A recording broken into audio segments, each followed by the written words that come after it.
Assalamualaikum warahmatullahi wabarakatuh. Nama saya Wani Hazirah binti Kasbi, nombor matrik 047403. Hari ini saya akan menjelaskan tentang kalam hikam 2.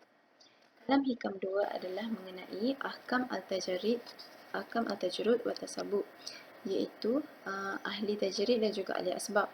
Sebelum saya terangkan apa itu ahli asbab dan ahli tajrid, saya ingin menjelaskan bahawa dalam amal perbuatan seseorang manusia itu tidak akan terpisah daripada perbuatan hati atau perbuatan batin, kerana pada hati atau pada perbuatan batin itulah terdapat yang niat kita dalam melakukan sesuatu perkara, sama ada baik atau buruk, dan dilakukan pada perbuatan fizikal kita, iaitu perbuatan zahir.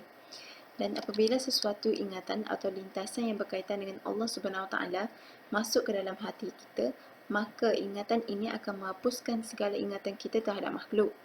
Dan jika ingatan kita ini melebihi ingatan kita terhadap makhluk, maka kita akan mendapatkan tajrid. Ibnu Ajibah menyatakan, iradatuka al-tajrida ma'a iqamatillahi iyyaka fil asbab minasyahwatil khafiyyah wa iradatuka al-asbab ma'a iqamatillahi iyyaka fil tajrid inhitatun anil himmatil aliyah. Yang bermaksud, keinginan kamu untuk bertajrid padahal Allah masih meletakkan kamu dalam suasana asbab adalah syahwat yang sama. Sebaliknya, keinginan kamu untuk berasbab padahal Allah telah meletakkan kamu dalam suasana tajrid bererti turun dari semangat dan tingkat yang tinggi. Ini bermaksud Allah itu telah meletakkan seseorang hamba dalam keadaan tajrid, iaitu Allah telah memudahkan segala urusannya untuk membuat perkara yang baik. Namun akan terjadinya inhitat apabila Allah memudahkan urusannya tetapi dia sengaja mencari alasan untuk tidak melakukan perkara yang baik. Dan ini menunjukkan bahawa seseorang itu telah menjadi inhitat, iaitu telah jatuhnya daripada himmah yang tinggi, iaitu himmah tajrid, kepada himmah yang lebih rendah, iaitu himmah asbab, kerana dia mencari alasan sedangkan Allah sudah memudahkan urusannya untuk melakukan perkara yang baik. Okey, siapa itu ahli asbab? Ahli asbab adalah mereka yang bersandar sepenuhnya kepada amal dan percaya bahawa setiap perbuatan atau setiap amal yang mereka lakukan itu adalah akan mendatang hasil kepada mereka. Disebabkan sistem mereka percaya kepada setiap perkara yang mereka lakukan, iaitu setiap usaha yang mereka lakukan akan membuahkan hasil atau mereka akan mendapatkan segala yang mereka inginkan daripada usaha mereka. Ini menyebabkan mereka kurang bergantung kepada Allah, kerana mereka lebih percaya setiap yang mereka lakukan akan mendapatkan hasil. Manakala ahli tajrid pula melihat setiap perkara yang berlaku adalah daripada Allah dan di bawah kekuasaan Allah.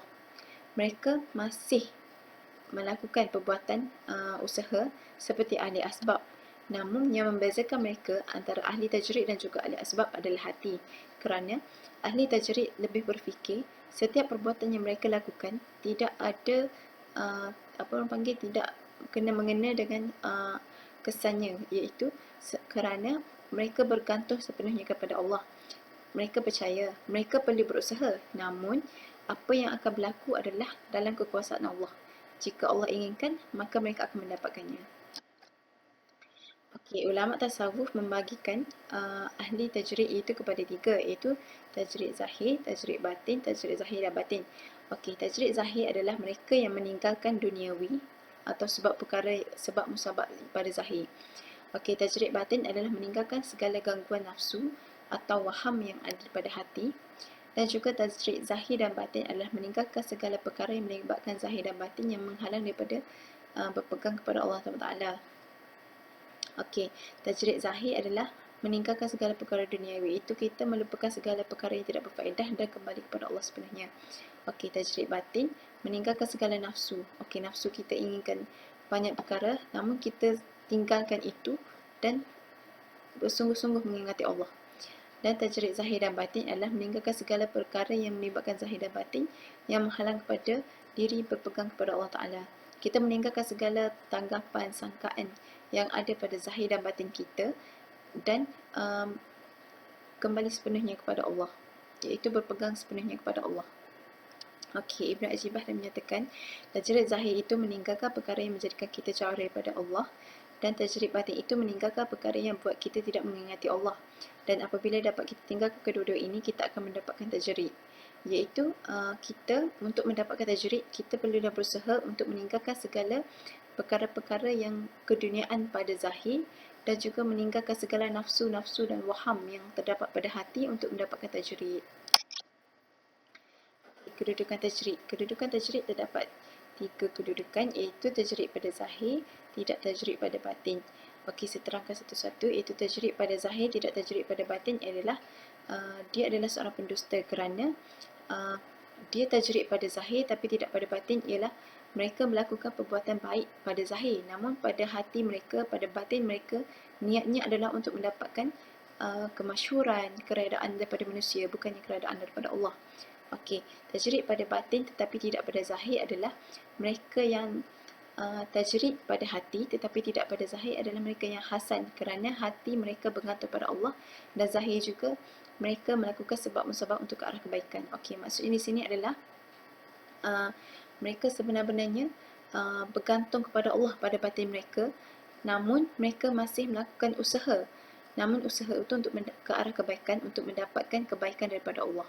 Okey, tajrid pada zahir dan batin adalah mereka yang tajrid pada zahir dan batin adalah mereka yang benar-benar dengan Allah Ta'ala, iaitu mereka benar-benar bergantung, berharap dan percaya sepenuh-penuhnya kepada Allah. Okey, adab orang tajrid. Adab mereka yang telah pada makom yang tajrid ialah menghormati orang-orang besar seperti sufi dan orang-orang hebat agama, kerana mereka ingin terus berada dalam kebaikan. Okey, kasihan orang yang kecil iaitu orang-orang awam. Mereka kasihan kepada mereka yang tidak mempunyai ilmu agama, dan mereka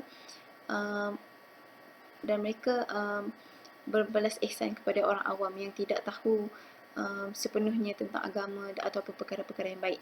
Okey, tidak memenangkan nafsu. Mereka menyingkirkan nafsu yang ada dalam diri dalam mendapatkan keduniaan. Okey, insaf dan muhasabah diri. Mereka sentiasa insaf dan muhasabah diri bagi mengelakkan diri mereka riak.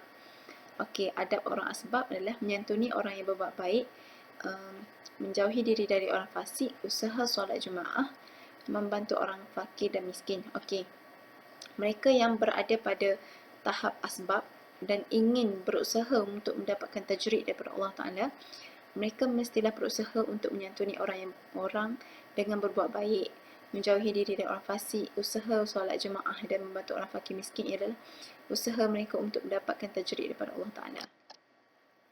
Okay. Perubahan himmah. Seseorang itu tetap dalam alam sebab musabab dan boleh berubah menjadi tajrid melalui sunnatullah, iaitu dengan bimbingan guru.